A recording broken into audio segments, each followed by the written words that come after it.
Hey everybody, welcome to Geek Addicts.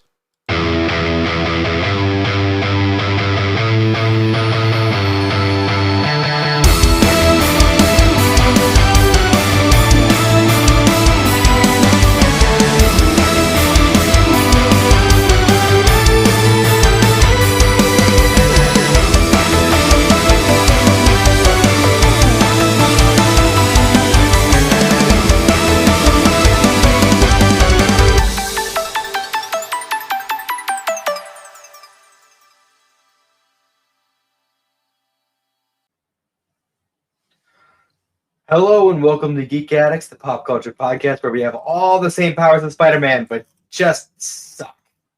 My name is Matt. With me as always, Bill Barber. How's it going, Bill? Did she have all the same powers as Spider-Man? No, the villain did. Oh, I already forgot about him. That's how little he impacted that goddamn movie. Yeah. I'm doing all right. It's Sunday. The weather has no Yeah. idea what it wants to do. We're talking about the weather to start again because we're old, you know. Yay. It's been rainy and gray the whole time. Well, we've reached that point in life now where, like, Gen Alpha looks at us and goes, "You 30-year-old's old," and I'm just like, Oh, yeah. yeah. I remember those days. Way back in the year of our Lord 2003. When the movie we're covering takes place. Yeah, I remembered more back in the day when, like, you were a child and you thought, like, high schoolers were like adults. So then you grow up and you're like, no, not even close. I remember when I was a child and watching the first X-Men movie and being like, wow, Hugh Jack. Wolverine looks so old. Now I watch that movie and I'm like, wow, he's a baby. You watch anything from that. Like, me and Alex rewatched last year for the pod. We rewatched all the fucking Spy Kids movies, and, like, I remember as a child, I used to think they were like super old. You watch now, you're like, they were fucking children. Like, Jesus Christ, we grew up with them as those movies went on. Yeah, wild. Yeah, time is a thing.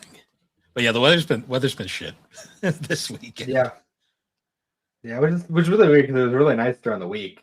As soon as the weekend hit, it was just like, oh, you had time off of work? You have a long weekend? Ha! Sucks to be you. See, the week was nice, like, when we were at work. Then we'd get home and it would just rain. Like, it downpoured down here, like, after I got home, like, every day. It was ridiculous. Yeah, it's pretty bad. So I finished Howl's Moving Castle this week. Nice. The book. It was good. About halfway through the book, it deviates fucking hard. Yeah, I've heard that. From the movie. Like, it was like up until the halfway point, it was mostly on track for where the movie did. And then it just completely went off in its own direction. And I was like, oh, okay. So this is just entirely different. I've heard it actually explains, like, what's going on significantly better than the movie does too. It does, but it also doesn't, because what's happening in the movie is so wildly different that there is no explanation for the movie. It just kind of is. Fair.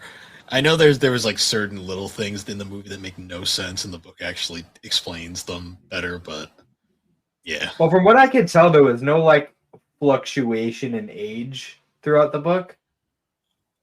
You know, like how, like, throughout the movie, like, she would just kind of, like, morph back into her younger self, and then she'd morph back into her old self, like, periodically throughout the movie. Like, we don't see that happen, like, in the book at all. It's not until, like, the very end that she kind of breaks her own curse because she kind of self-inflicted it. Well, yeah, that's the thing that the movie doesn't explain to you, is that she's, like, self-inflicting it the whole time. It's not actually the initial curse. Like, really. That's like, because my favorite thing in that book is, like, way, like, close to the end. There's this point where, like, Sophie is, like, really mad at Howl because, like, he had been, like, eavesdropping on, like, a conversation she was having with somebody else. And, like, during the course of that conversation, she had mentioned, like, the fact that she was under a curse because the person she was talking to already knew that. And then eventually, like, she finds out that Howl had been eavesdropping. And she's like, you knew I had the curse. How long have you known this and that? He's like, I've known the whole time, dude. Like, I'm a fucking master magician. You think I didn't notice? like, and she like, was Calcifer is like, I told him like the first day. Yeah. Oh, that's fun. Even the kid noticed. It's just ridiculous. Nice. Oh man. I did a lot of anime catch up yesterday. I did some of that this past week too. Yeah, finally finished Vigilantes, which I was both happy and sad to see go. Mostly because I'm like, there'll be more to come. I hope so. It left it very vague at the end there because there was like that weird like 2-year time skip that I hope is also in the manga. They said at the end there that like he was going into like his final like summer of heroing, so we still got at least another season in us. Yeah, they just left it really vague. I was like, I hope they continue it because it'd be really weird if they didn't, considering they've done like the rest of My Hero at this point. And the spinoff is arguably just as popular. Oh, easily. They did a really good job of making me like Captain Celebrity. Well, yeah, he has perfect character development. He starts out as an unlikable prick, and then you actually learn about him, and you realize, oh wait, this guy's actually kind of cool. Well, it turns out he's a human. Yeah, it's like, oh, he's actually just sad inside. That's why he acts like this. Yep. Classic. And also, you don't realize it until like the end when they're standing right next to each other, but his wife is like the size of a child. She is rather short, really, yes. It's really awkward. It's really awkward. Yeah, but she wears the pants in that relationship. Oh, easily. I mean, that's why he likes her. So, I mean, pretty much. Yeah, that's one of those. That's like those meme photos of like the Fragrant Flower cast where they have like Waggery next to what's his name, and it's like she's not that short. Like she's short, but she's not that short. Yeah. But on that subject of catching up with anime, Cindy and I have watched the first 3 episodes of Oshinoko. Isn't it fucking dark? Yeah. That third episode was really fucking dark. I was like, holy shit. Yeah. Especially at the end when Aqua's like, how much of that did you like manipulate? And she's just like, I don't know what you're talking about. My favorite line was the scene in episode 2 where he drops off Akane, and she's all like, "It's okay, I trust you, but if you cheat on me, I'm totally gonna kill you." And I'm just like, yeah, this is why she's best girl. Oh, for sure. That scene in the first episode though was really fucking weird. Oh, where Aqua loses the cat shit. girl, and yeah, like, it was weird. Aqua's fucked in the head. Like, it's very clear. Well, I mean, can you blame him? He's got the mind of like a 40-year-old trapped in a 16-year-old's body, and he's in love with his mother, and it's very bizarre. Like, this entire setup is weird. And his sister is in love with him from a previous life. It's a really awkward situation. It is. That's why it's hard to recommend that show to people, because they're like, explain it. I'm like, well, I can't. You can't explain anything beyond episode 1, just for reasons. And then like, it's just hard. And then you're like, oh yeah, by the way, it's in the same universe as Kaguya-sama. Just keep that in mind. I actually just refuse to explain it. Just watch it. Just watch the first episode. If that doesn't hook you. Yeah, watch the first episode. If you're either hooked or afraid and never want to watch again, that's all you need to know, because it doesn't get any brighter. I won't say better, because it is a great show, but it doesn't get any brighter from episode 1. Yeah. I did enjoy the dad came back. Well, not the dad, the owner manager. The owner of the freaking studio. I almost didn't even recognize him. Because we haven't seen him since literally episode 1. Yeah, I didn't realize it was him in his first appearance. It wasn't until the second appearance where they basically say it. I'm like, oh. I was like, oh, okay. Forgot about him. He's just like a bum, fucking like fishing, and where is he even fishing? I don't even know what was going on there. And I thought he went completely off the map. Like, how did she find him so easily? Yeah, I don't get why he left. Like he just left his wife to do everything, and she clearly had no problem like holding on to the ship. So that leads me to believe, what was he actually doing? And also, they're just never gonna bring up the fact that Ruby and Aqua just kind of like mind fucked her as babies, and they're just never gonna bring it up. It's just never gonna be a thing. She's fine with it. She just has moved She's just on. moved on from that. She just pretended that never happened. I guess Well, she like the babies convinced her that they were like gods and that she should be worshiping them. She's never gonna bring that up. Okay, I mean, sure. she loves them, so like she's just not going to question it at this point. Yeah, it's such a weird series, but god damn it, is it compelling? For sure. Doesn't have a burning this year though. The open, I do like the opening though. The opening's fun. No, the opening and the ending are both good, but I think last season just good openings and endings. So, well, it had like probably one of the best endings in a long time, and then the opening was also really good. This time around, like I still like the opening more than the ending. Burning is good, but I still like the opening more. so a lot of people didn't like the opening that much. That's why it's an odd thing. But yeah, that one's good. Still haven't watched Dorohedoro. I keep forgetting it's out, so I gotta sit down and watch that.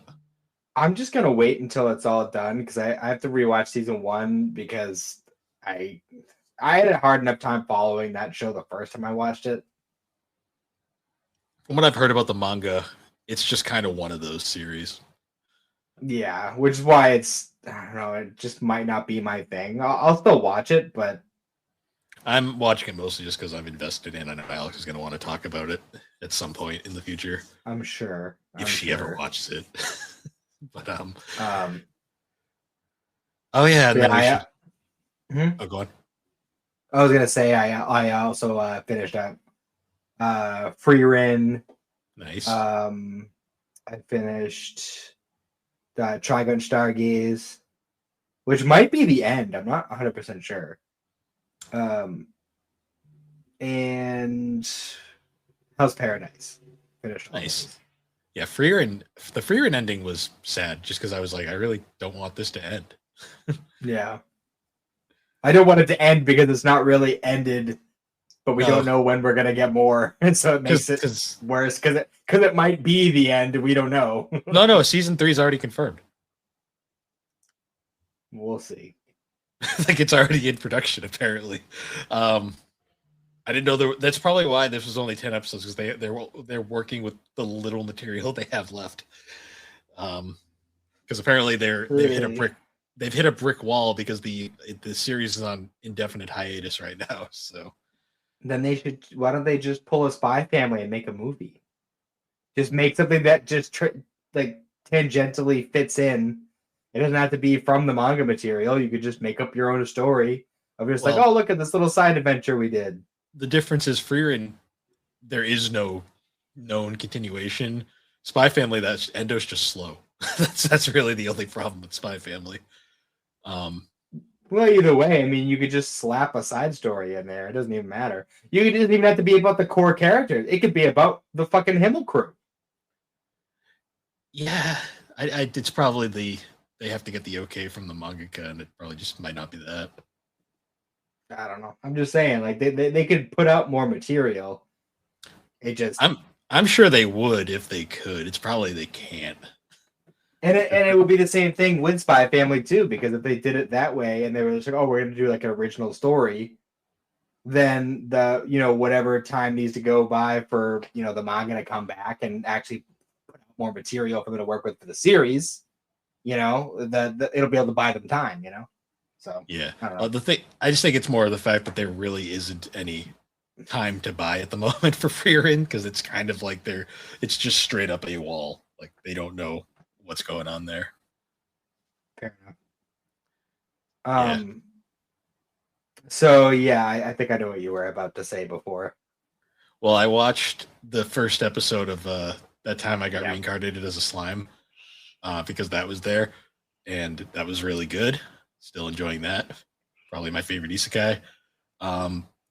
But I had my I was watching on Crunchyroll, and Crunchyroll does like the autoplay thing of like the stuff that you've been watching.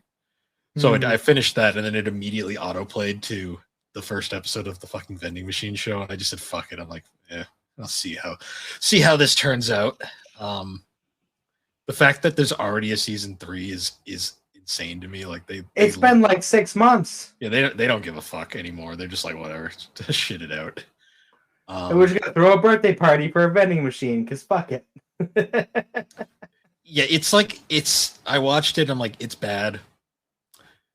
It's not as bad as season 2 was. Some of the worst of season 2, but I'm like, literally, like this show wants to be slime so fucking bad, but it just it's isn't. true. But season 2 it even had like some of the good like moments too, like this. It had so even then that was good.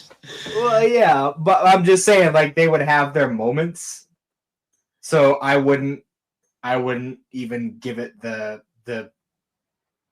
slight praise on this one episode because it could just go straight back to season 2 dog shit right after this. Well, season 2 was an enigma because it was dog shit from the start. Had this one really good episode right in the middle, and then immediately followed it up with the worst fucking episode of the entire series. And I was just like, what the? Like literally watching that, I was like, what the fuck? Like, what the fuck? Yeah. And we got opera singing Snake Lady, and I was like, I'm done. I'm done. I have also been. I think there's still only 2 episodes, or actually, I think the third one came out already. But I've been watching Demons of the Shadow Realm. That's been really interesting. I'm really looking forward to seeing where it goes. I also want to know if it's supposed to take place in the same universe as Full Metal. I'm not sure. I don't know. The art style is it's very much her. It's very identical. Because if it does take place in the same universe, it's in the far future for sure. But yeah, I gotta keep that on my list. I'm not sure when I'll get to it, but I started reading the Horimiya manga because I was bored. Oh yeah, it's fun. It's actually in order so that you have to actually read the events the way they're supposed to be. And there's like a few like minor little things thrown in here or there that have been different, which is fun. It's nice though. I'm enjoying that. It's good. I also read the second volume of Kaiju number 8, Relax, which is this spin-off manga that's basically just a slice of life, like comedy manga. There was an entire chapter involving like Valentine's Day, and it was all these people were competing for Mina's chocolates. Oh my! And why does that sound like a euphemism? Well, it gets funny because like the whole joke is that like they're showing all the people competing, and like they all slowly get knocked out one by one. And the running joke is Kefka wins by doing absolutely nothing. Like every time they just cut to like, and Kefka won the event, and he's like, "You're not going to show my thing." They're like, "Nope, moving on."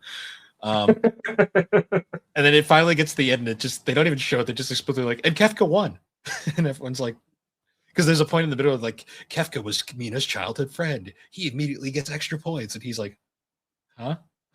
Okay." Oh, okay. I was just over here eating my sandwich or whatever. But then, like, the best part is it ends, and it's like Kafka wins. He gets the award, and they're like, "Wow, you really carried that giant heart around." Because the whole gimmick was they had to carry this giant heart around, and if they dropped the heart, it exploded. But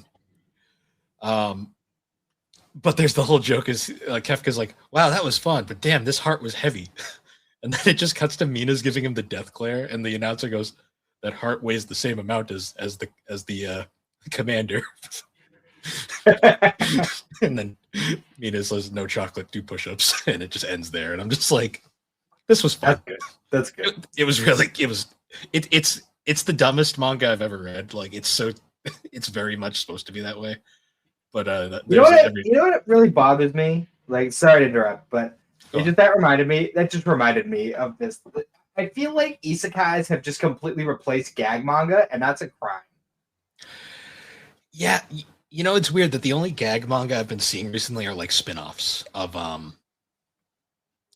like series, like because like there's Kaiju number 8 Relax, or the newest one that just came out is Sakamoto Holidays, which is just a spin-off series that's like goofy shenanigans in that universe. And I'm not even sure if it's canon to the main universe. I think it's like a separate story they're writing now. But yeah, and there's also like the chibi versions of main lines like Rock Lee and his Ninja Pals and Attack on Titan. That show's still fucking like. How is that one? That one like fucked me up more than the actual show. Just because I was like, what the fuck am I even watching at this point?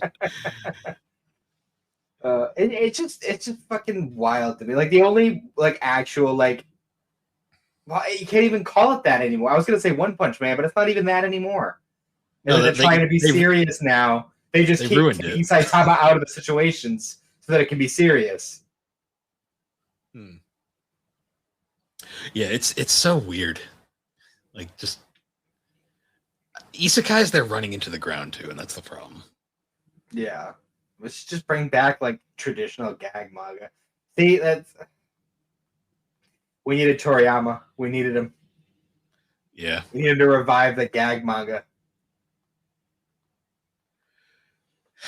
Yeah, I'm trying to think too. Who would be even like someone who could do it? I don't even know. I can't even think of like any other like really good gags. Like the most I think of is like, and it's not even a gag manga. It's just like old school art writers who just write in that style. Like anything like Rumiko does is like inherently slapsticky, but that's just because that's part of her style. Yeah, I guess you can make an argument for Ram One Half being a gag anime. It is a gag, but it's also like serious at the same time, which is fascinating. I think that's part of why it's so popular. It's kind of similar to how like Dragon Ball used to be, where it was like kind of equal parts action and gag.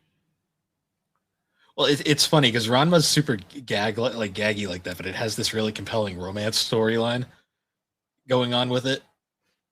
And then it's kind of funny because then she does Inuyasha right after, and that's like way more serious, but it's still also like surprisingly funny, like for what it is. I don't know what it is. Well, what is with the whole like, and like, everything, like, especially Ranma, but I've seen it a bunch in Inuyasha too, where she has like the characters do this thing. They do this with their hands. Like anytime anything happens, like the surprise, like ee! Like they do that. I don't understand what that is.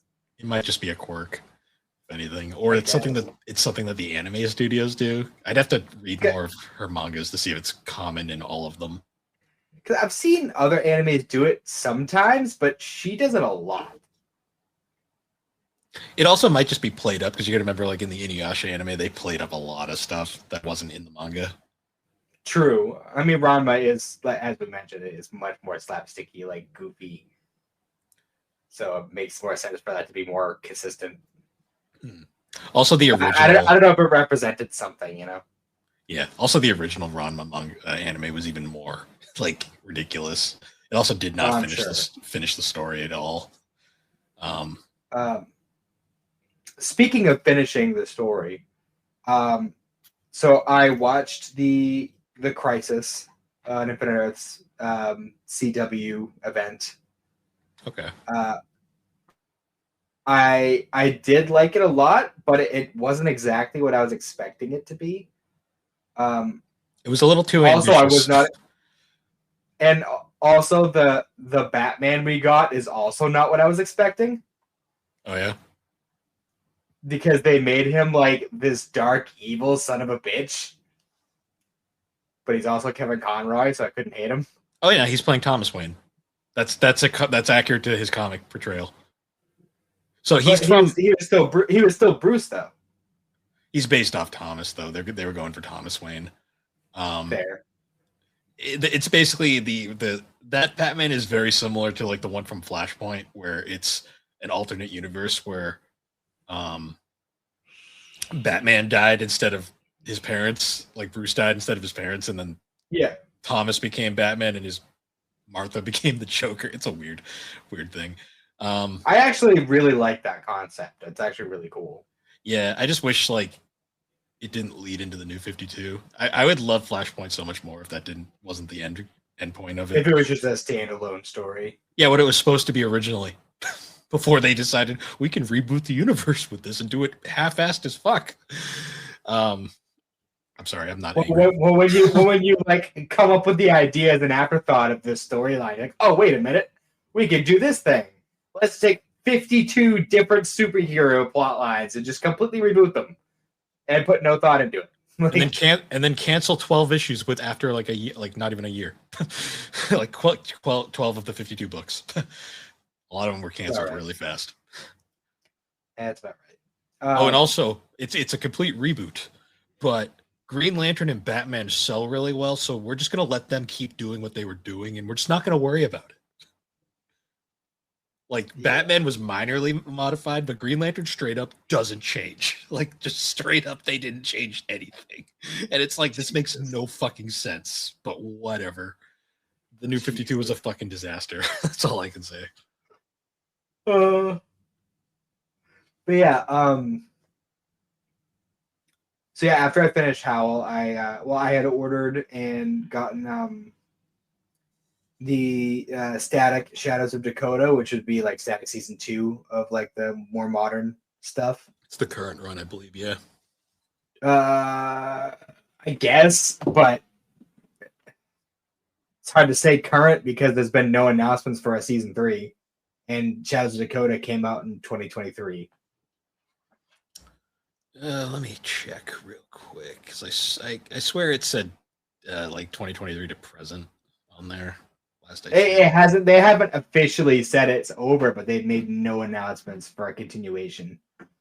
Because we've had Static Up All Night, which came out actually the same month as Shadows of Dakota, as a standalone story, and the only thing that come out since has been the Static Batman Beyond crossover that just wrapped up. Yeah. Which is the same team. Which is the same team as the Static run that we were just working with. So. I don't know, man. I hope we get more because I'm really liking what they're doing, but it's been 3 years. Fair. I mean, you never know. Some series just that's just like Green Arrow. He goes through cancellations left and right. I mean, Static goes through cycles, you know. Yeah. No, there's a lot of people that go through that. No run has gone nearly as long as the 90s run, though. Yeah. Which is unfortunate. Well, books just sold differently then. It's so much harder to sell comics. Like you would have thought that after the cartoon they would have made a more consistent comic, but they didn't. DC wasn't well run at that point.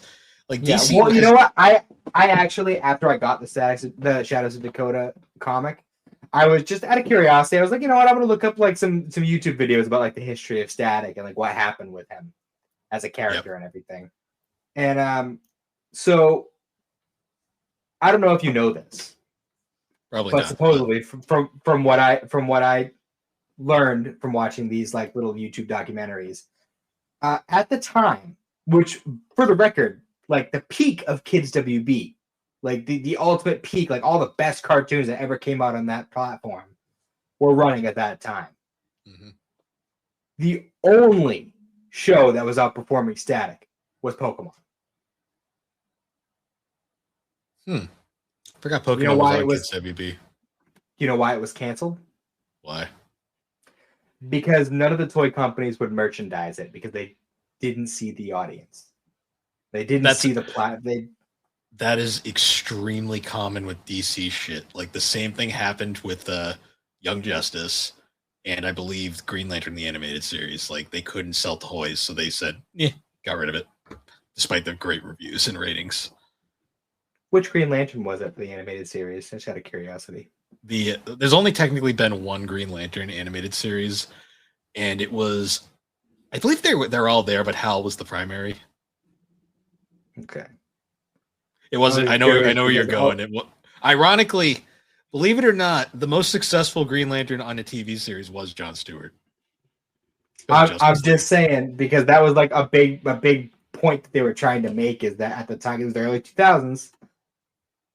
So, you know, no, because when the Green Lantern show was canceled for similar reasons, Hal was the main Green Lantern by that point again. Because there was a lot of confusion because a lot of people were like, "Who the fuck is Hal?" Because they only knew of the Justice League show, even though Hal's been around a lot longer. And you know what the funniest part about that Justice League show was? John wasn't even the main Green Lantern at that point.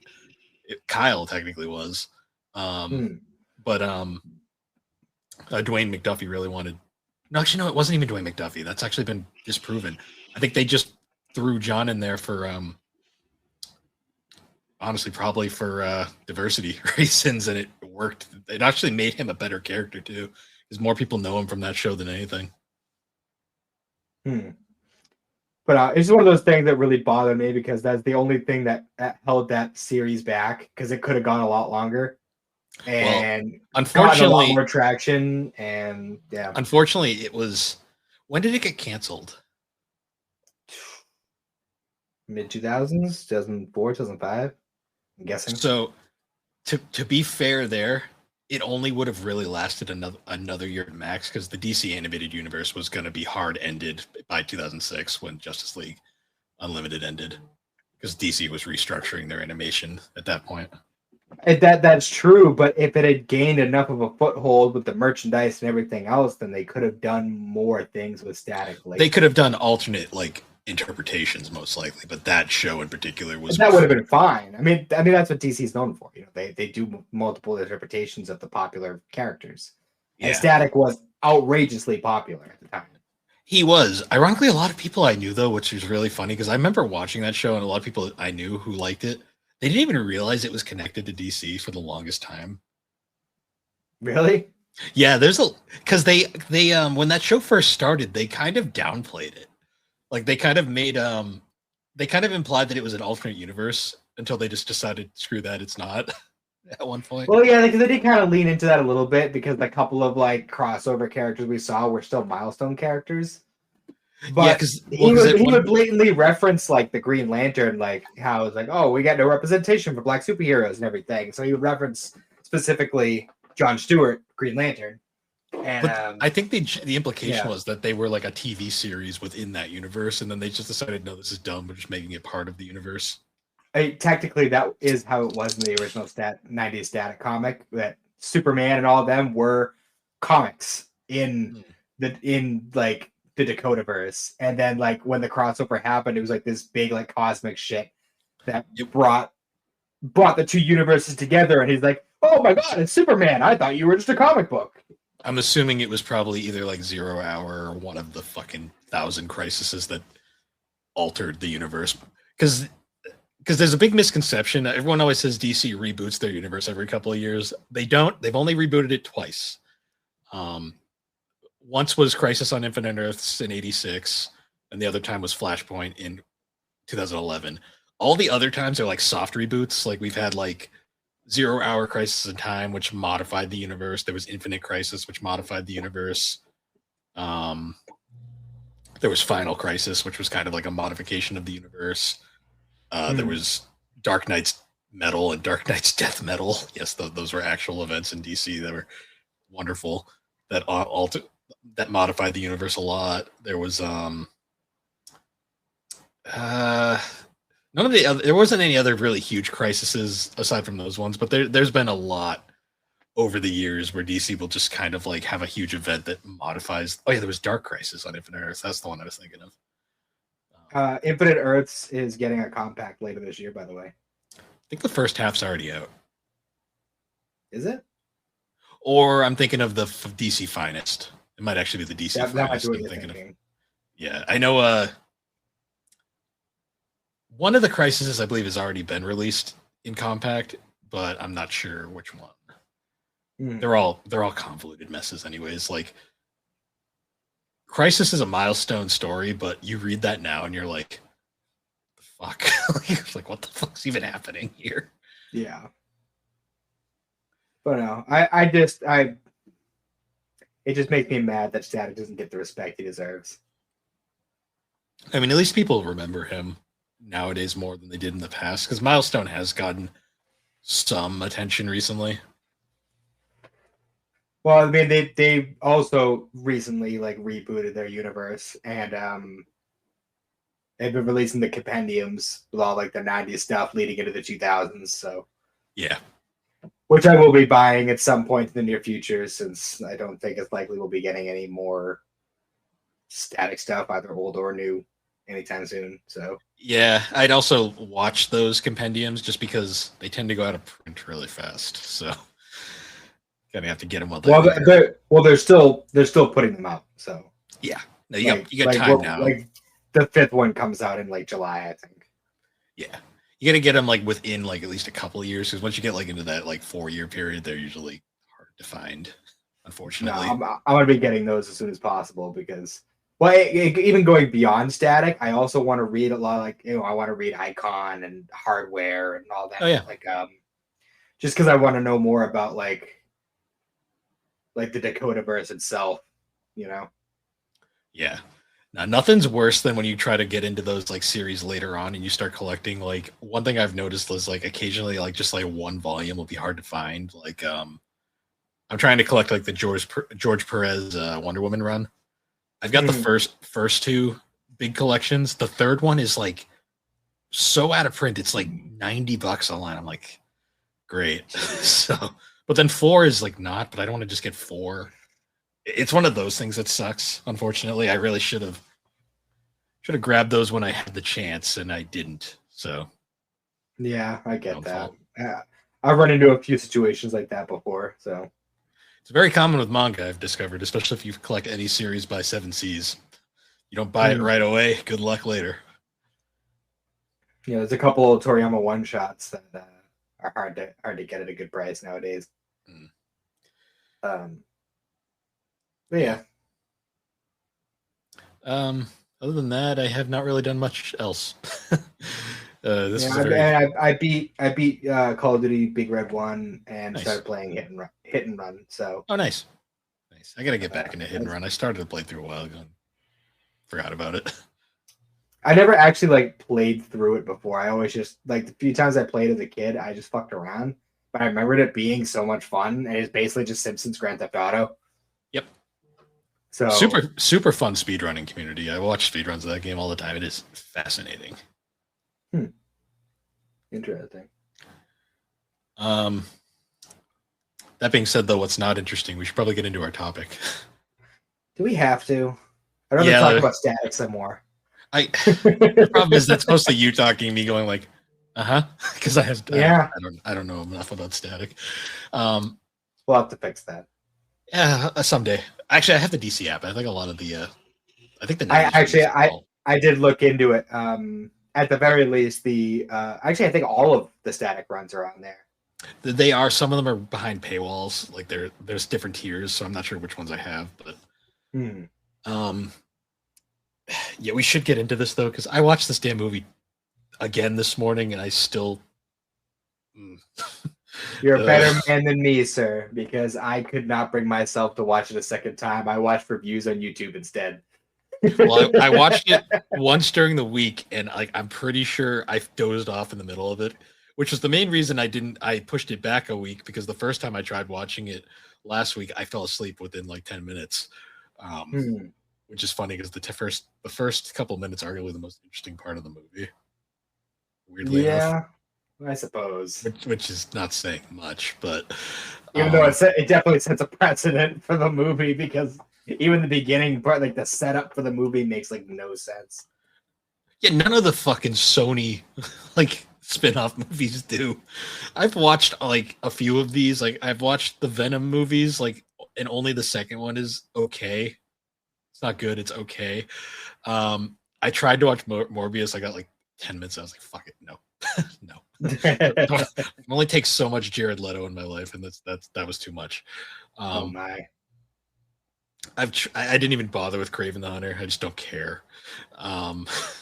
See, that's the point. The problem is I'm not a Marvel guy, so a lot of this shit I was just like, I just don't give a shit. He's like, I don't care about these weird side characters that don't matter.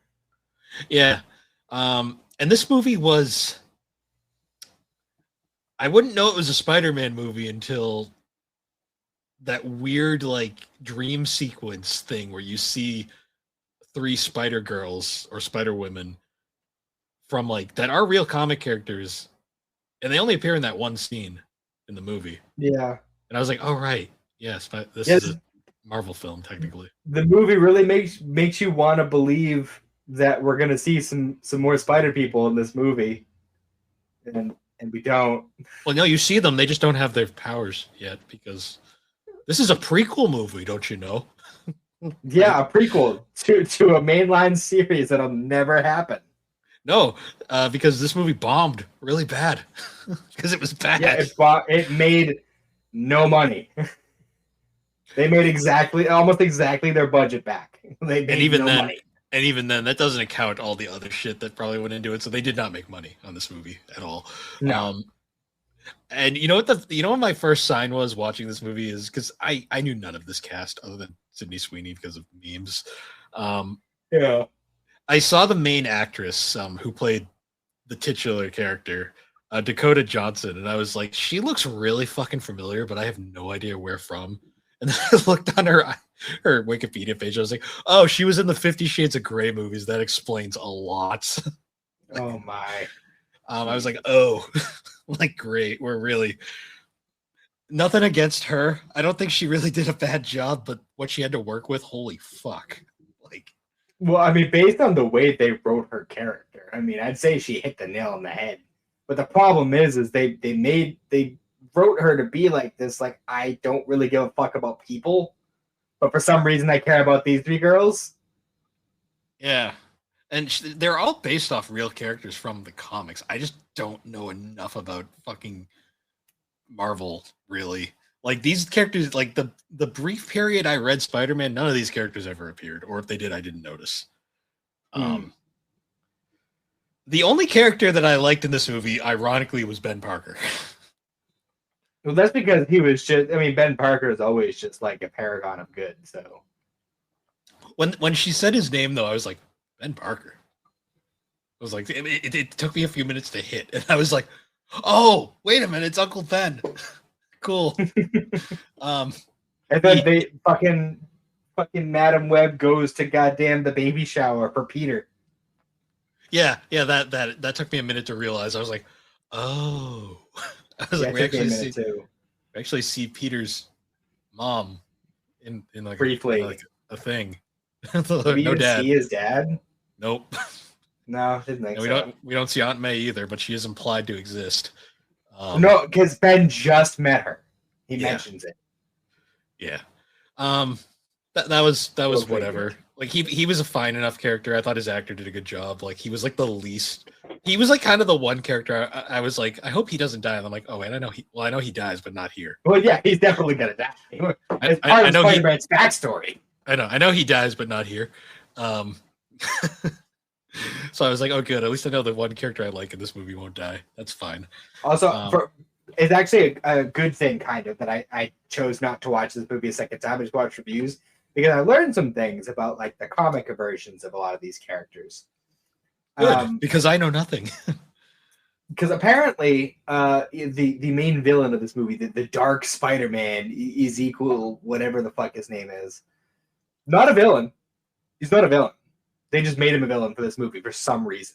Yeah, that sounds like the Marvel movies. And also, like, Madam Web's supposed to be like mad old. Yes, she is, which implies that this is like a huge prequel, but it's just not good. Well, it can't be that much of a prequel because Spider-Man was born in the events of this movie. Well, and she's like, what, maybe 30?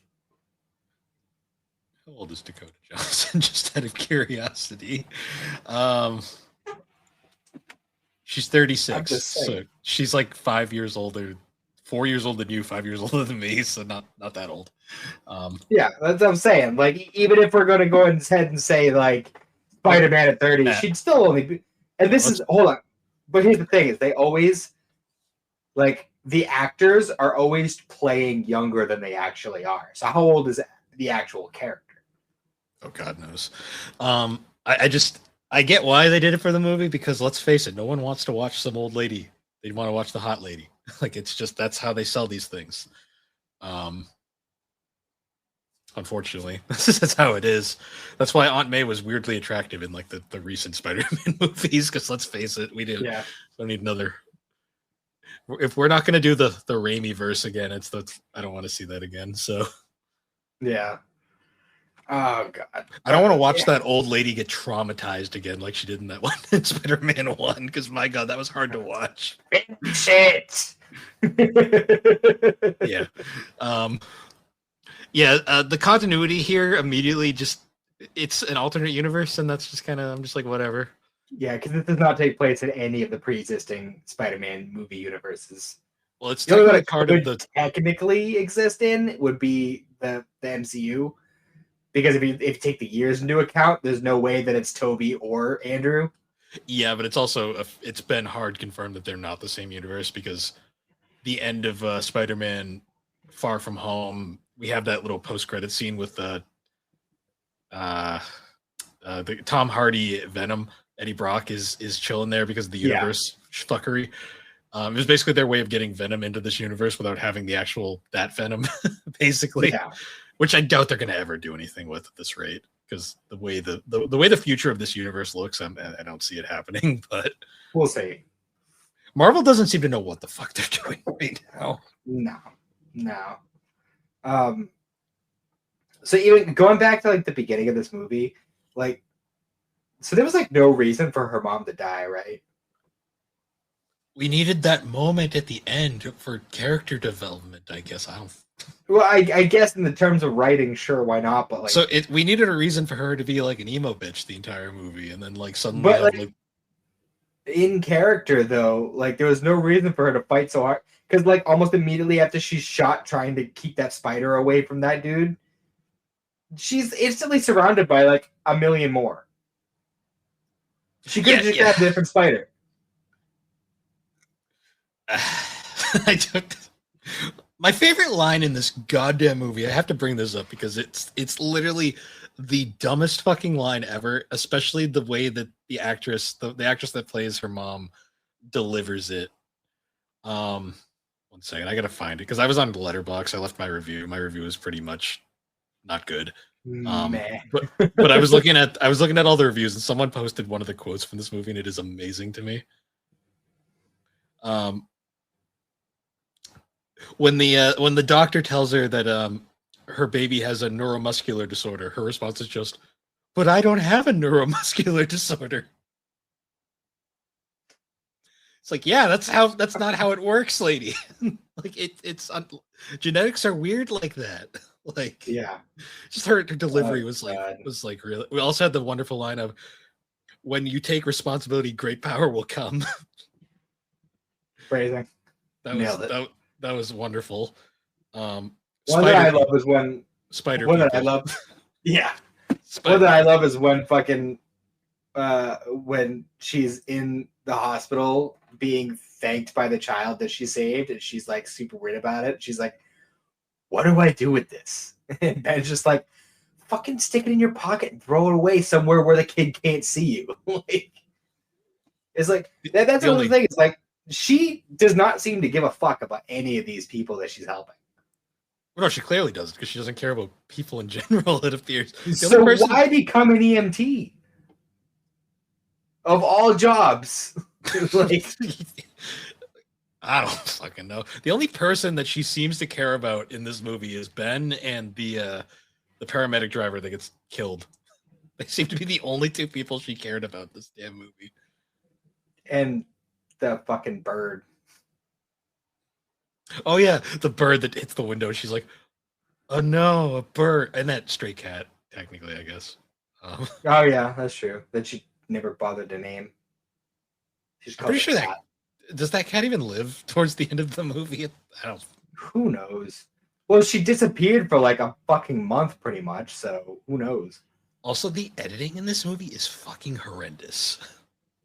I don't know who's in charge of ADR, but like the villain dude, none of his words match his mouth. Mm-hmm. Like legit. Also, what is his motivation? Spider. They took his spider, man. They took my spider. What is his motivation? They took my his only motivation is my family was poor and we were starving. It's like, yeah, but you're not anymore. What is your problem? That was why he killed her mother. His motivation later is they took my spider and then they're gonna kill me. I have to kill them before they kill me. But literally, like, if he had just done nothing. Yeah, exactly. It's this is such a they never would have met. I know, it's a done to death plot that's really annoying. Well, who knows? The plot is dumb. I don't And know. the final destination visions get really annoying, like halfway through this movie, because she's just as shocked every time it happens. Well, because sometimes they don't make fucking sense. Like sometimes they're just a vision, and sometimes she just resets, and I'm like, make up your mind. Like, which is it? Yeah. Like, oh my god. Also, the three girls, like the main characters, they are so unfucking likable. Like, Yeah. like none of them are likable in the slightest. And I'm just also like, did the police just stop caring about chasing after them? Like after the first time it happens? Well, yeah, that was another thing. All right. So the whole thing with the train situation happens, right? She saves the kids. They run away. Fucking evil Spider-Man's running around, killing all these fucking cops, chasing after them and shit. She steals a taxi, drives off with them. That poor fucking taxi driver. Fucking he did nothing wrong in this movie. Let me just run through the order of events here, right? She steals the taxi, kidnaps these kids, runs off, drops them in the middle of the woods, takes that same taxi, drives to her apartment to go and look through a notebook from her mom for 3 hours. Then she takes that same taxi, which she took the license plates off of. The license plate number is on the roof. Also, in some scenes, because the license plates come back at points if you're paying attention. Then she takes that cab, drives back to the woods. They're gone. She goes, drives it through the diner to attack the Spider-Man dude, grabs them, takes them to Ben's place. Then she's like, I have to go to the Amazon.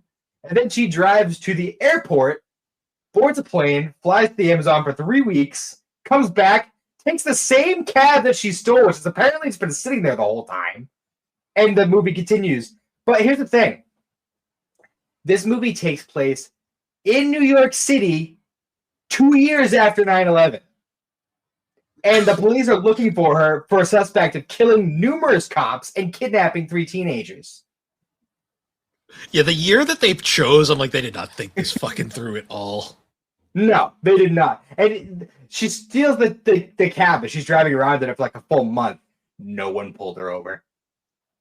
Yeah, not one person pulled her over. The cab that sometimes doesn't have license plates in a city, it's also bashed, the hood's bashed in because she drove through a diner. Also, she goes back to said diner with the same cab. Yeah. like it's ridiculous. It's the whole series of events makes no fucking sense. So I'm pretty sure my review I wrote was, I was like, this movie would almost be funny for just how bad it was. Except I'm so bored by the fucking end that it's not funny anymore. It stopped being funny and it just got like sad. Like that's the state of this movie. For sure. And then don't even get me started on the fireworks thing. Don't even get me started on what was happening. Also, this movie was sponsored. Movie was totally sponsored by Pepsi. I'm just gonna put that out there. It was? Oh my goodness. I never would have known. I never would have known. No, hold on. Here we go. Ready? Here we go. It's sponsored by Pepsi, folks. Not this show, but you know what I'm saying. Like, what's funny is, you know what? The thing that also annoys me though, they went out of their way to get a period correct Pepsi can for that one scene you see early in the movie, which is really like, I'm like, that's like an attention to detail that I'm like, that's cool. Why didn't you do that with like the rest of this fucking film? I love like the stupid things. Like, hey guys, it's the early 2000s. Look, a Blockbuster and a Beyonce poster. Yeah. It's the 2000s, guys. It sure was. Look at those taxi cabs. That was totally a 2003 era Ford. Also, when she's having that vision on the, like, she's constantly getting the visions on the train. The dude she's sitting across, who like she had the vision of about him saying like, "Oh, the city sure is crazy nowadays." He's playing a PSP. PSP came out in 2005.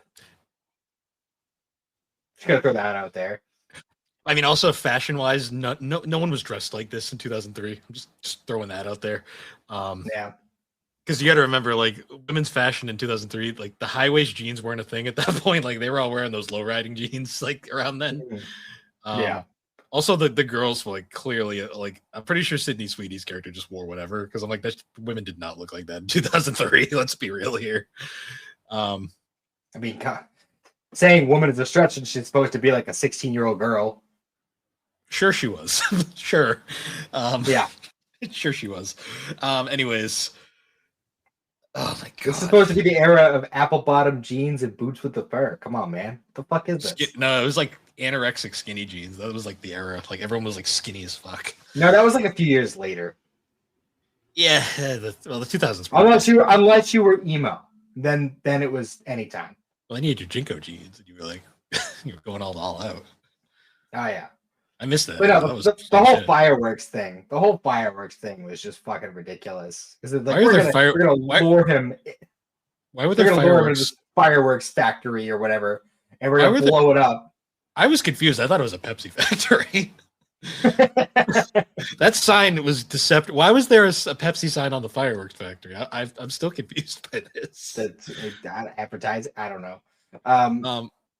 The ending of this movie pisses me off though on so many levels. We'll get there in a second. But I just gotta talk, like, ruminate about the fucking fireworks for a second, because these are apparently military grade fireworks, because they use it to blow open a brick wall. Mm. And then the fucking Dark Spider-Man deflects one, and it blows up the helicopter that they called. Yep. Sure did. And then one of them hits Madam Web in the face, and she's blinded, but she's like totally fine.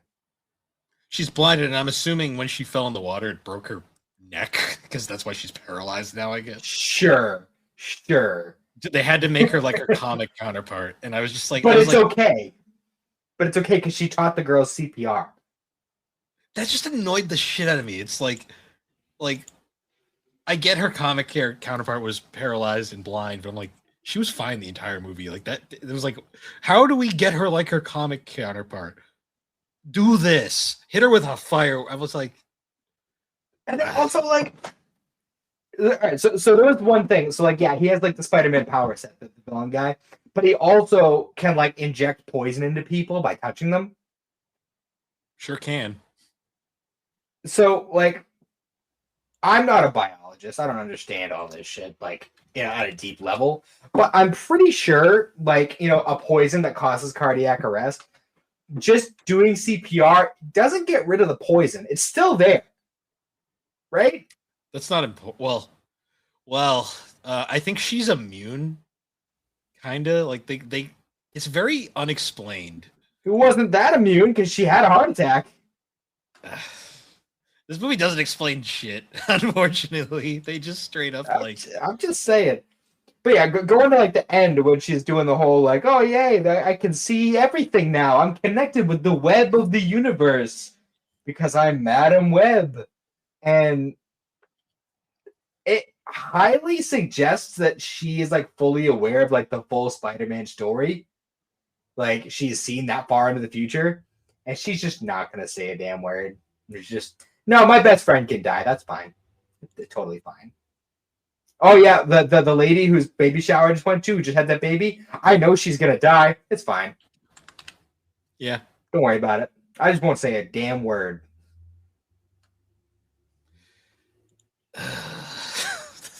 This movie is a hot fucking mess. So, I'm assuming you didn't do any deep research into the people who made this movie, I'm guessing. No, I did not. How many movies do you think the director of this movie previously directed? I couldn't even begin to guess. This was her first film. Okay. It shows. It shows. Yeah. Yeah. She did a lot of... So the largest thing she ever did was she was the director for a television series called Doctors, which I've... Never heard of it. Yeah. And she only did 37 episodes out of 4,552. Oh, so it's one of those really long running. It's a soap opera. It's a medical soap opera, yes. She did It's General 37 Hospital episodes. for scripts. Sure. And then like looking at the rest of her, it's like maybe like 2 episodes here of a show. I guess she did like 3 episodes of Heroes, like 3 episodes of Dexter. Couple episodes of Jessica Jones, an episode of Orange is the New Black. Like she just did TV episodes here and there, like nothing like super long. This was her directorial debut.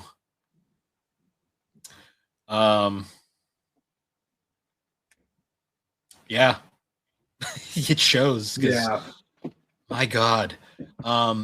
She also on her debut, I believe she won the Razzie for worst directors. That's fun. Dakota Johnson got her second. Dakota Johnson got her second Razzie for worst actress. The first one being for 50 Shades of Grey. How do you get a bad acting award for what is essentially porn? Because it was a dog shit film. The people only watched for memes. Like that was really. I guess it was someone who watched Twilight and was like, I can make my own fanfic of this, and then decided I want to make this a thing, so I'm gonna just change everything to make it original. Yeah, that was. Yeah. The only reason those movies got sequels is because the people like hate watching was such a thing then. People don't hate watch anymore because people don't have money to hate watch anymore. That's the funny thing. No, because fucking movie prices are just outrageous nowadays. Oh yeah, no, it's like no one goes to the theaters to watch a notably shit movie. That's why the Mobius like putting it back in theaters thing failed so hard because no one was gonna go pay to see that. Like we're gonna wait till it got put on streaming because that's how everything works now, and then just watch it then.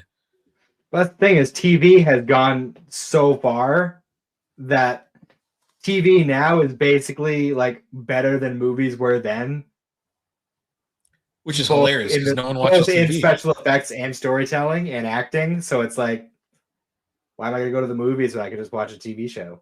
And even then, no one watches TV shows. Everyone just goes to watches YouTube now. Like YouTube is killing TV. That's debatable. Yeah, I don't know, man. It's like TV's struggling. That's why they're like fighting really hard against like YouTube and streaming apps and stuff. I mean, I have a love-hate relationship with YouTube. I think that's fair. I think it's destroying the mind of our youths. Oh no, it is. YouTube's a terrible platform. I mostly use YouTube for like I'm trying to figure this thing out. And like there are some entertainment things. Like I still watch Death Battle from time to time. I still will go back to Team Fortress from time to time. You know, like I'll watch an hour web shows and watch an hour web shows and documentaries and stuff. Yeah, but like the brain rot shit. I mean, what the TikTok corner of YouTube? That's the reels. Spot. Yeah, it's reels. Like that's a problem though on like more than just YouTube. Yeah. I'm trying to think of anything positive about this movie, but I'm like really struggling. You know what? Another thing too, I got to bring this up because this is something I noticed right away. This movie, like, so one gripe I have with a lot of Marvel movies, like the cinematic MCU movies, is like they force the humor a bit much a lot of times. Yeah. Like especially in the more recent films, like they it's like a joke every 5 seconds. It's one of the reasons I loved James Gunn's Superman because he was really smart with how he did the humor. It was very much like the Guardians movies. Those were like the bright spot in a lot of things. This movie, the humor they tried was pathetic. Like, yeah, the scene where she tries to cling on the wall and falls on her, like barely falls quotations because that was not a jump. Like, I'm just like watching that. I'm just like,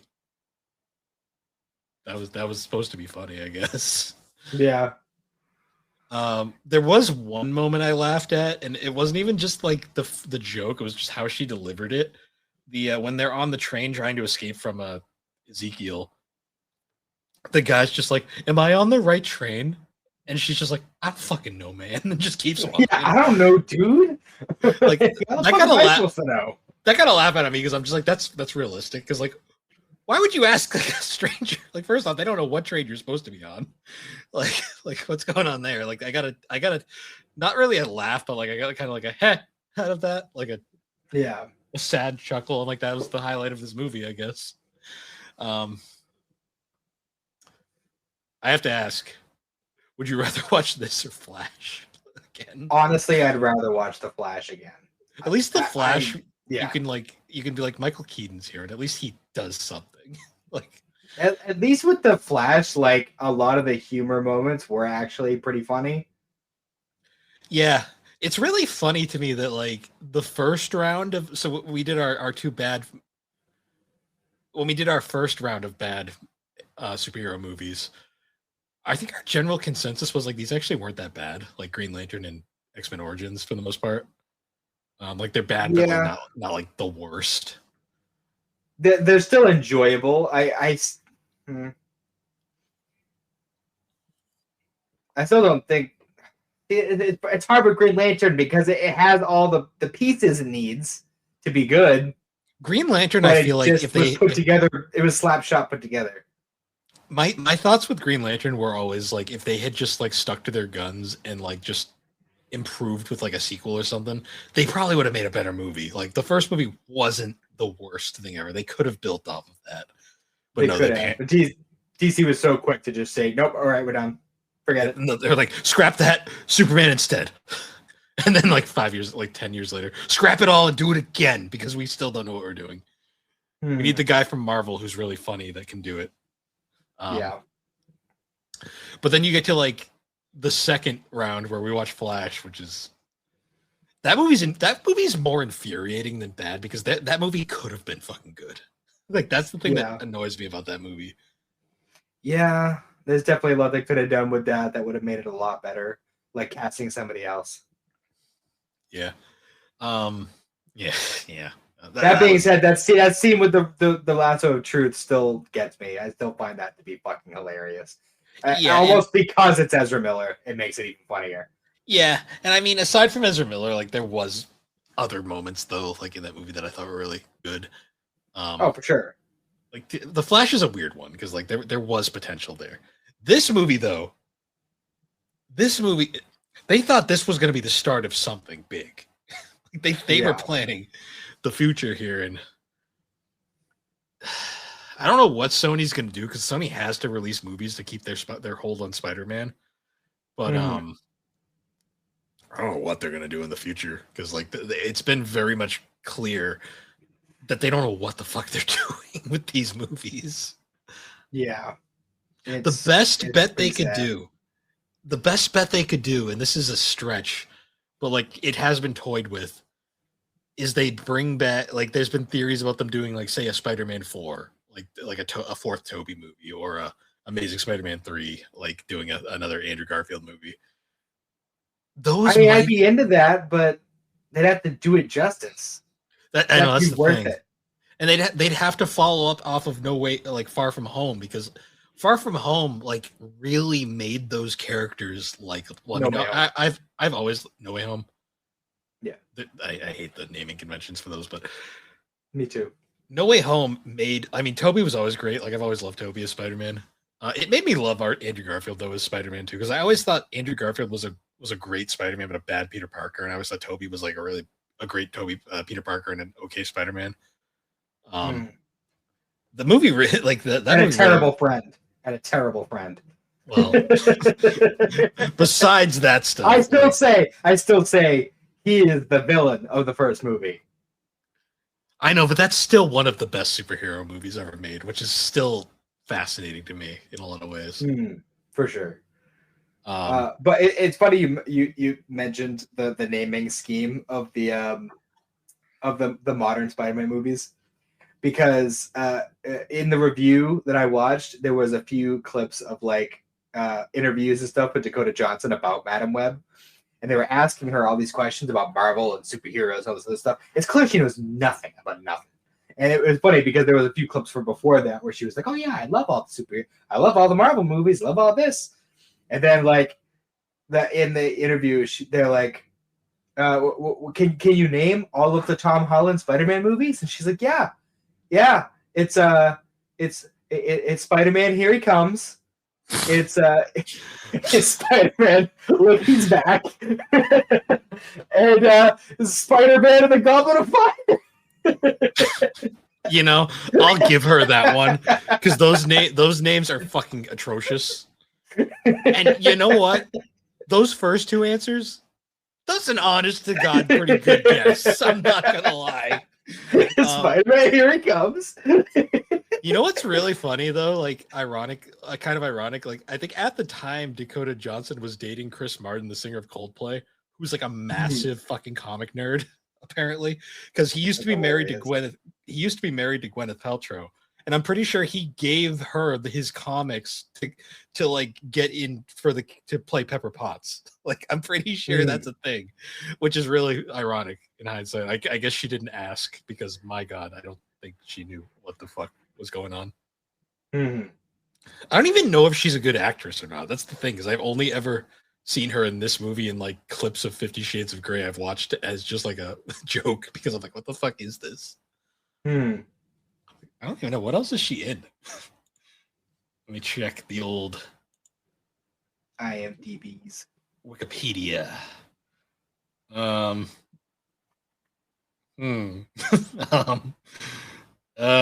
She was in 21 Jump Street, I guess. She was in Need for Speed. Okay. Huh. I'm sure these were not significant parts. Oh, she was in The Social Network, that movie I haven't seen, but I've heard is okay, I guess. It's something, I guess. It was a David Fincher movie, so that's kind of the only reason I give it credit. 50 Shades, obviously. A bunch of shit I've never heard of. Nothing else of note. She was on Saturday Night Live a bunch, so I guess that's. She was in The Office for on the one episode of The Office. Okay. Yeah, so she hasn't really done a ton. Yeah, that I would recognize. And the two things she's most known for, she's gotten awards for bad performances. Yeah, I'm sure that says a lot. Says a lot. Yeah. I think she was just playing herself in this movie because that's kind of like the vibe I get from her as a person. Yeah. I don't know. None of these. The only character, like I said, the only character I liked was goddamn Uncle Ben. Who played Uncle Ben? Was it like one of the dudes from Parks and Rec or something? Adam Scott. He was in Step Brothers. Yeah, he was in Parks and Rec. That makes sense. Yeah, he was in Parks and Rec. He's been around. I've definitely seen him in other stuff. He was like the only one in this movie that actually seemed to care for the little role he had. He didn't do much otherwise, but I did like his delivery of like when the street lights go haywire and they kind of end up stuck there, and he just looks up and goes like, "What the fuck is that?" Like that was another thing. Why did they go with them to the hospital? They were perfectly fine in the house. All they need to do is stay put. Because nothing in this movie makes sense. Like nothing. If logic was in this movie, there wouldn't be a movie. Yeah, the movie wouldn't exist. They'd still be in the woods. Also, fucking Ezekiel died, supposedly. What happened to his like hacker like side piece up there? Like, where'd she go?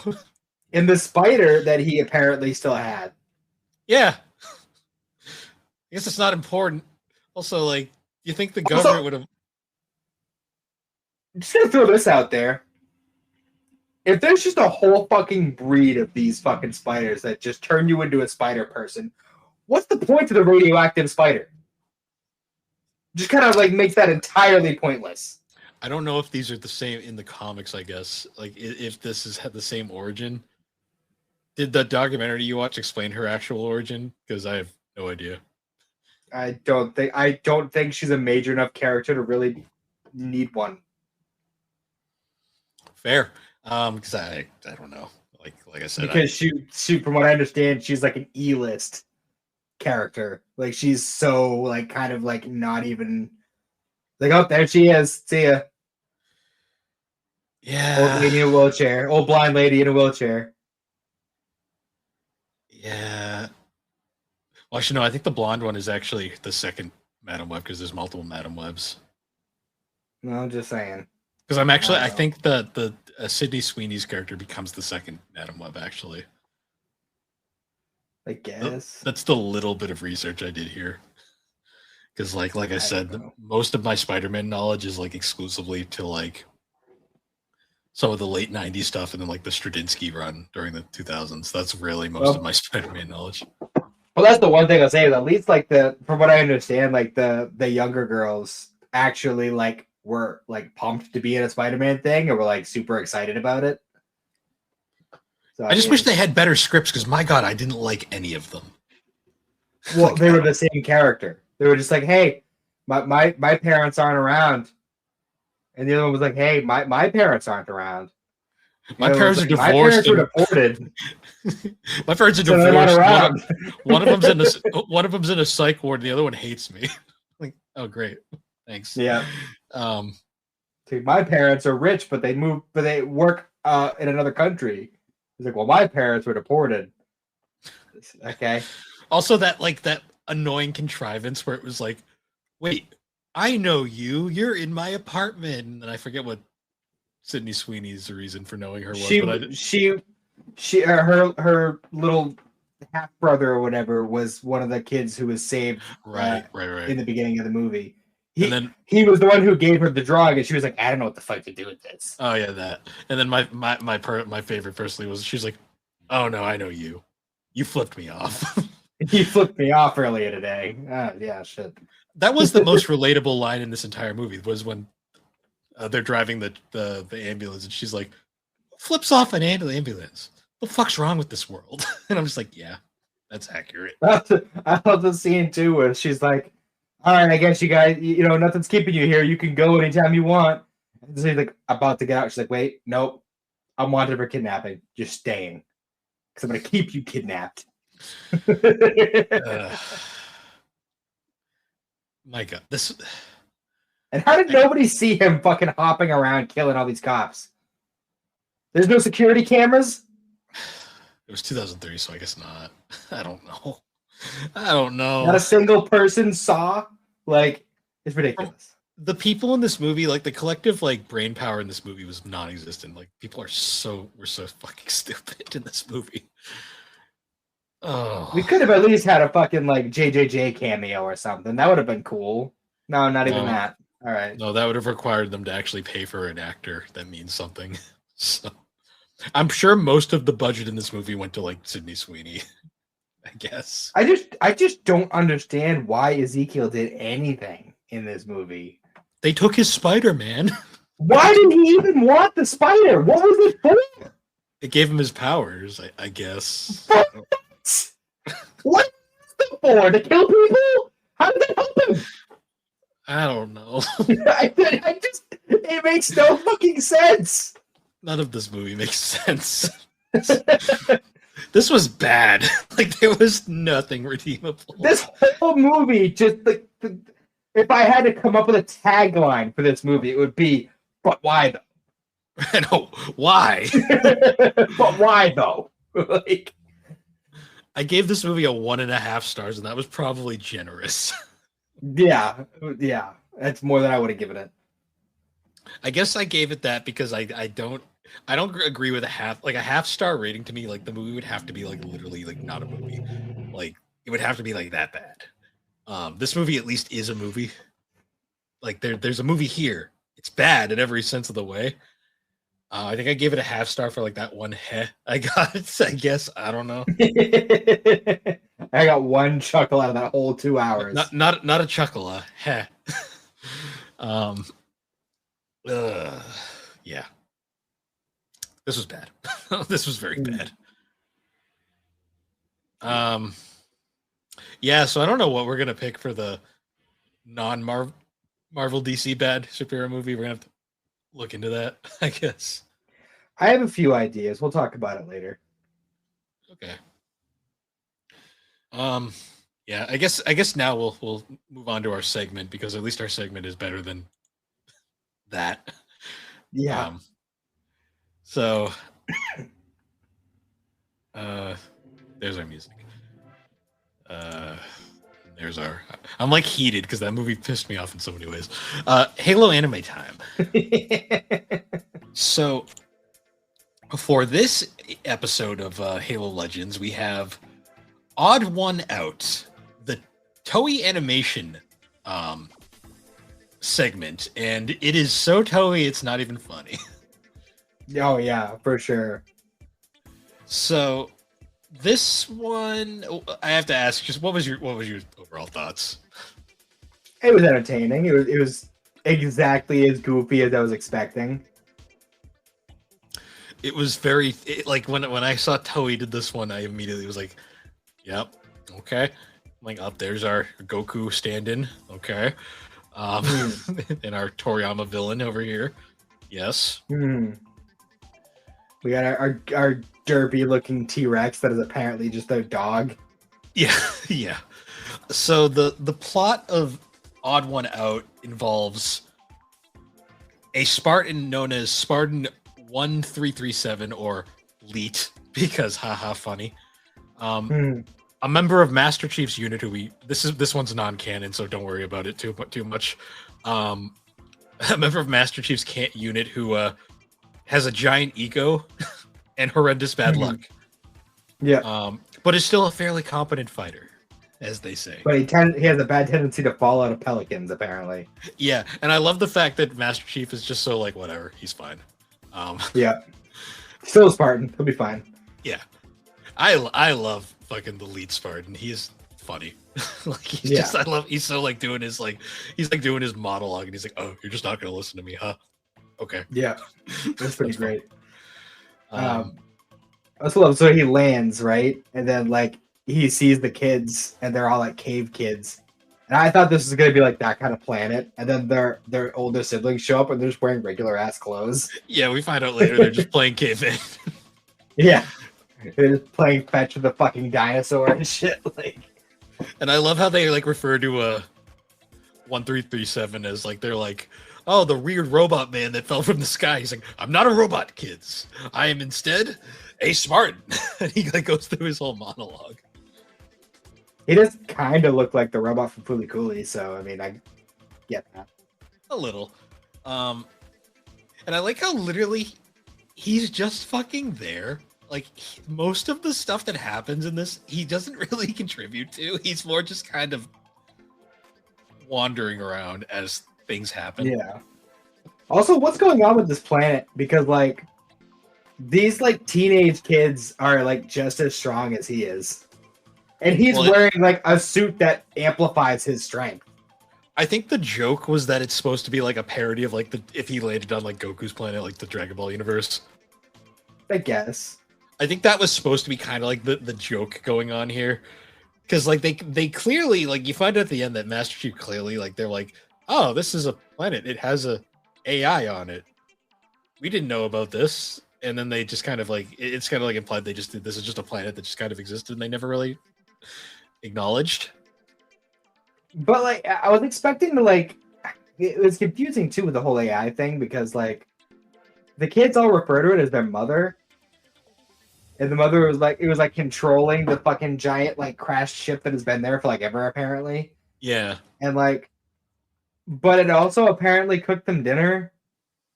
And like but we didn't actually see like the interior of the house they were all living in.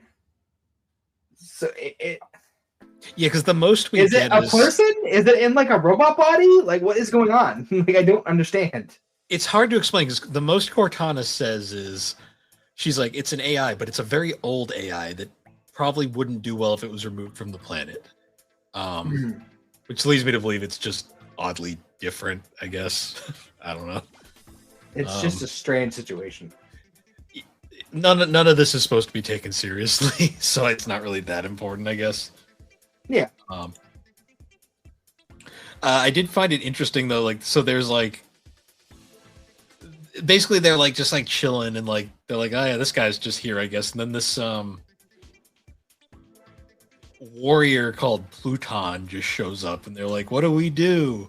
And they like fight him and like get their ass kicked basically because reasons, and then he just gets demolished by that laser. And the laser doesn't even kill him. He gets hit by this thing and then just teleported away. Yeah, like well first of all, I love that fucking 1337 just like does the classic, oh my god, what is that over there? And then like as he's looking away, they all just book it.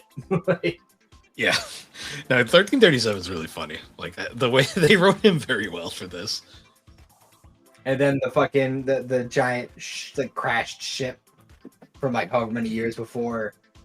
Like it blasts him, but it also like ripped a hole in space time and fucking like blasted him through the fucking like portal that it made. And I think it's implied that he hit Halo, but like the outside of Halo, the part that isn't like, you know, livable. Yeah. Yeah, that kind of was the implication. He just dies, and that's it, I guess. Or he's just stuck there, because I guess the Halo would still have gravity there, but he's on the wrong side of it, I guess. Yeah. I do also enjoy, too, like, Master Chief is so unbothered. Like, he's just like, I guess we gotta go get him. He'll be fine. Like, and then, you know, classic, like, Toei nonsense, he gets fucking picked up by a pterodactyl. Yeah, I love that, because he's like, all right on my way. Actually, second thought, I might be late, as he's flying off into the sky. Yeah, it was pretty great. I like it. Yeah, it was entertaining. It was definitely the way I viewed it was, I was like, this is entertaining, especially compared to some of the darker stuff we've had in the previous segments. Yeah, the last one was another Spartan story, but it was like super fucking dark. And then it's like, hey, I'm Spartan 1337. Look at me. Yeah, and this is also right in the fucking middle of this entire thing, because we go right back to serious canon shit again, like right after this.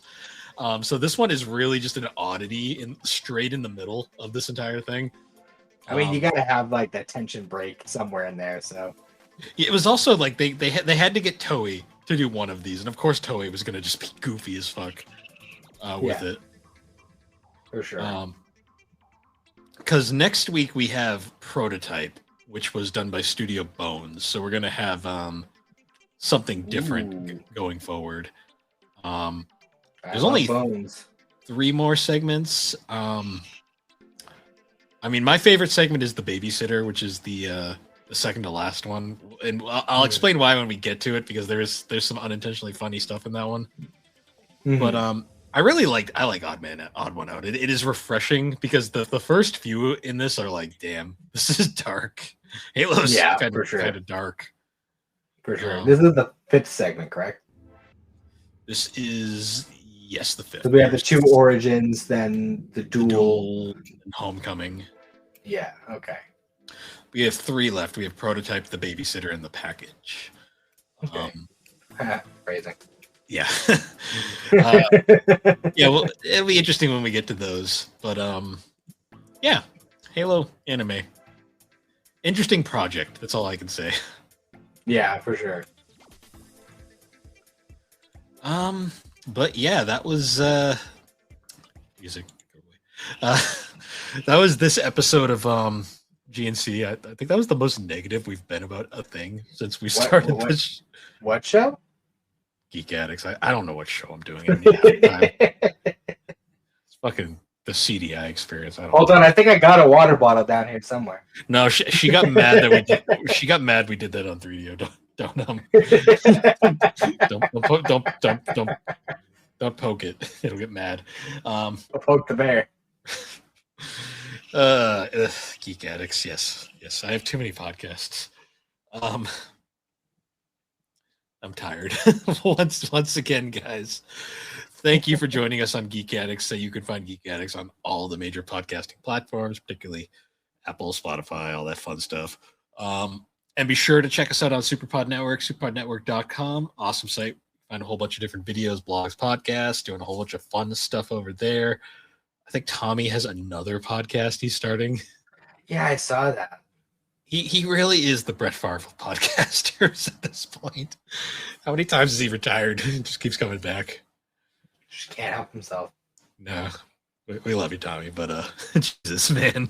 And I'm just joking. At this point, him and Aaron should just start a podcast and literally just make it Superpod and just be carrying on what they were. That would be so fucking ironic and funny. Just do the same first episode, just do it differently. Yeah. But yeah, anyways, guys, once again, thank you for joining us, and we will see you all later.